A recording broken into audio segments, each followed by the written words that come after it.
What if I told you a real British prince, a son of a king, was completely erased from history just because of a disability? No photos, no funeral, not even a name in the royal biography for over 60 years. Why did the most powerful families in the world choose silence over love? This isn't just forgotten history, it's deliberate erasure, and it happened again. And again, once you know, you can't unsee it. They were born into crowns and castles, into the highest levels of privilege the world has ever known. But for a handful of royal children, none of that power could protect them from one devastating truth. They were different, and because of that, they were hidden. Across centuries, royal families across Europe, British, Russian, Austrian, Swedish, Portuguese, responded to children born with Down syndrome, epilepsy, or other intellectual disabilities not with compassion, but with silence. These children were removed from the public eye, omitted from paintings, buried in unmarked graves, their names struck from the family tree as if they had never drawn breath, and in their place, a perfect image, a clean narrative, a royal brand unmarred by what they considered imperfection. This isn't just a story about royalty, it's a story about what power does when it fears vulnerability, and what that fear is willing to erase. Here are the dark, heartbreaking secrets about royal children the world was never meant to remember. When you think of the British royal family, you probably imagine pageantry, crowns, and waving from balconies, and the overwhelming sense that nothing goes unnoticed in the firm. But what if I told you that for nearly a century there was a royal child completely erased from public memory, and he was the son of a king? His name was Prince John, the youngest child of King George V and Queen Mary. He was born in 1905, during the height of the British Empire, a time when monarchy meant control, over image, over narrative, over everything. As a toddler, John was joyful and spirited, but by the age of 4, his behavior began to change. He had difficulty communicating. He didn't learn at the same pace as his brothers and sisters. And then, the seizures began. Today, it's widely believed that Prince John had epilepsy and possibly Down syndrome. Back then, the words used were far less kind. At first, the family kept up appearances, but by the time he was 11, John had been moved to a remote farmhouse on the Sandringham estate, Wood Farm, out of sight, out of mind. He died there in 1919, at the age of 13, from a massive seizure. His funeral was small, private, and barely acknowledged. Here's the jaw-dropping part. For over 60 years, the existence of Prince John was not mentioned in official royal biographies. Not once. It wasn't until the 1990s that the public began to ask, who was this boy? Why had he been hidden? Letters from his mother, Queen Mary, paint a complex picture. She wrote, "It was only a question of time. The boy is a great anxiety to us." That sentence says everything about how disability was viewed, not as something to embrace, but as something to manage. Quietly, in his final years, John's only regular playmates were the children of the royal gardener, a child born into unimaginable privilege, yet denied the most basic right to be remembered. If you were born into a European royal family in the 1800s, one thing was almost guaranteed. You'd be painted. Portraiture was more than art. It was politics. It told the world you existed. But in the Portuguese royal court, one child never made it onto canvas. We don't know her name. We only know she lived, briefly. A court painter serving under Queen Maria II of Portugal kept a journal. In it, he wrote, "I painted all 7 children of the queen, except the girl with the moon-shaped face. She was not for canvas." In 19th century Europe, the term moon-shaped face was a widely used euphemism for children born with Down syndrome. There is no official record of this 8th child in royal archives. No baptism, no death certificate, no name, just this single haunted line from a man whose entire job was to immortalize children on canvas, and who was told not to. When we say a royal child wasn't painted, what we really mean is they were deliberately made invisible. In that same diary, the painter reflected on his guilt. She had kind eyes, but the queen said it was best. Imagine a child watching all their siblings be painted into history while they're quietly led out of the room. Most royal scandals are uncovered through letters or diaries, but this one, it came from an accountant. In the mid-1800s, the Romanovs ruled from the Winter Palace in St. Petersburg. Every expense was logged in official household budgets, and that's where researchers found something strange. Buried in the palace accounts from the 1850s was a recurring expense listed simply as special care.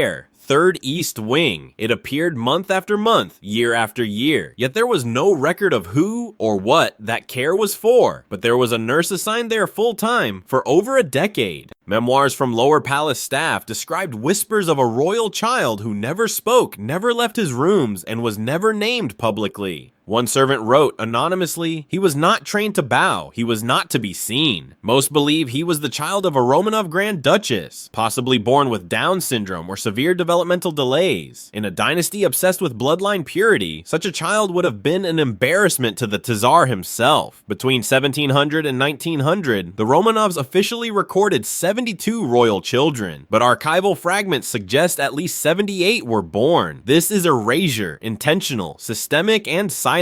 After the boy reportedly died around age 12, the expense line vanished. No burial was ever recorded. This child lived his entire life inside a palace, but left no name, no grave, no portrait, only a budget line and a rumor. History is often written by the powerful, but sometimes it's remembered by the invisible. While kings and queens worked to erase their imperfect children, it was the servants, nannies, and cooks who kept those memories alive. One of the most powerful examples comes from Sweden. In the early 1900s, a palace maid, nearing the end of her life, wrote a memoir. In it, she included this passage: "There was another child, the little one. She was kind. They said she would embarrass the crown, but I only saw kindness in her. I gave her sweets, and once she kissed my hand. No name, no age, just one person who remembered that a royal child existed and was sweet." This wasn't an isolated moment. Across Europe, there are stories like these of a Scottish nanny who kept a lock of hair from a royal baby she was forbidden to speak of again, of a French butler who once said, "We had 2 princes at Versailles. Only one was allowed outside," of an Austrian nun who taught a young special child how to hum hymns, but was warned never to mention it. These people had no power to change royal policy, but they had eyes. They saw what the world wasn't supposed to see, and they remembered. For centuries, royal families hid their disabled children out of shame, but in 1939, shame turned into something much worse, a government policy of elimination. Under Adolf Hitler's regime, Germany launched a covert operation known as Action T4. Its victims were disabled children. The Nazi state declared them lives unworthy of life. Doctors were instructed to report any child with a mental illness, congenital disorder, or developmental delay. These children were forcibly removed from their homes and sent to so-called care facilities. But these weren't hospitals, they were death clinics. Over 5,000 children were murdered. Action T4 began 2 full years before the Holocaust. It was the Nazi regime's first systematic murder program. Until this point, monarchies had responded to disability with secrecy, not execution. The royal way was to hide, to lock away, to erase quietly, but the Nazi regime took that logic to its horrifying extreme. If these lives have no value, why keep them alive at all? The eugenics ideologies that fueled it had roots in British and American scientific communities. The same world that encouraged royals to quarantine their disabled children also gave Hitler the intellectual ammunition for mass murder. After World War II, the horror of Action T4 shattered public complacency. Suddenly, hiding a disabled child didn't seem like harmless tradition. It looked dangerously close to complicity. Whenever we look back on disturbing parts of history, there's a phrase that gets thrown around. Well,